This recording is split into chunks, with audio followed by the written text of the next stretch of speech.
ప్రధానమంత్రి నరేంద్ర మోదీ భద్రతా సిబ్బందిలో మహిళా కమాండో ఉన్న ఒక ఫోటోపై ఇప్పుడు తీవ్ర చర్చకు దారితీసింది. ఈ నేపథ్యంలోనే తాజాగా భద్రతా వర్గాలు ఆ మహిళా కమాండో గురించి ఒక క్లారిటీ ఇచ్చారు. ప్రధానికి ఉండే నేషనల్ సెక్యూరిటీ గార్డ్ ఎన్ఎస్జీలో మహిళా సిబ్బంది ఎవరూ లేరని స్పష్టం చేశారు. అదే సమయంలో వైరల్ అవుతున్న ఫోటోలో మహిళ రాష్ట్రపతి ద్రౌపది ముర్ముకు కేటాయించిన పర్సనల్ సెక్యూరిటీ ఆఫీసర్ అని వెల్లడించారు. ఆమె సెంట్రల్ రిజర్వ్ పోలీస్ ఫోర్స్ సిఆర్పీఎఫ్లో అసిస్టెంట్ కమాండెంట్గా విధులు నిర్వహిస్తున్నట్టు పేర్కొన్నారు. ఈ సందర్భంగా వైరల్ అవుతున్న ఫోటోలో ఉన్న మహిళా కమాండెంట్ గురించి వెల్లడించారు. అయితే ఆమె పేరు, ఇతర వివరాలు మాత్రం అధికార వర్గాలు పంచుకోలేదు. ఇటీవల పార్లమెంట్ శీతాకాల సమావేశాల సందర్భంగా పార్లమెంట్ వద్ద ప్రధాని మోదీ నడుస్తుండగా ఆయన వెనుక ఓ మహిళా భద్రతా సిబ్బంది కనిపించారు. అయితే ఈ ఫోటోను బాలీవుడ్ నటి బీజేపీ ఎంపీ కంగనా రనౌత్ తన ఇన్స్టాగ్రామ్లో షేర్ చేశారు.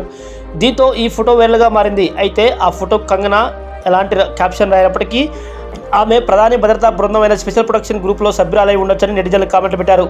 దీంతో ప్రధాని భద్రతలో మహిళా కమాండో ఉన్నారన్న వార్త చక్కర్లు కొడుతుంది. ఈ నేపథ్యంలోనే భద్రతా వర్గాలు క్లారిటీ ఇచ్చాయి. ఇంకా కొందరు మహిళా ఎస్పీజీ కమాండోలు ప్రధాని మోదీ భద్రతా బృందంలో ఉన్నట్లు వెల్లడించాయి. క్లోజ్ ప్రొటెక్షన్ టీంలో సభ్యులుగా ఉన్నట్టు తెలిపాయి. ఈ మహిళా ఎస్పీజీ కమాండోలు సందర్శకులను తనిఖీ చేయడం, ఎంట్రీ ఎగ్జిట్ పాయింట్ల వద్ద చెకింగ్ చేయడం, ప్రమాద నివారణ నిర్వహించడం చేస్తూ ఉంటారు. 2015 నుంచి మహిళలు ఎస్పీజీ క్లోజ్ ప్రొటెక్షన్ టీంలో విధులు నిర్వహిస్తున్నారు.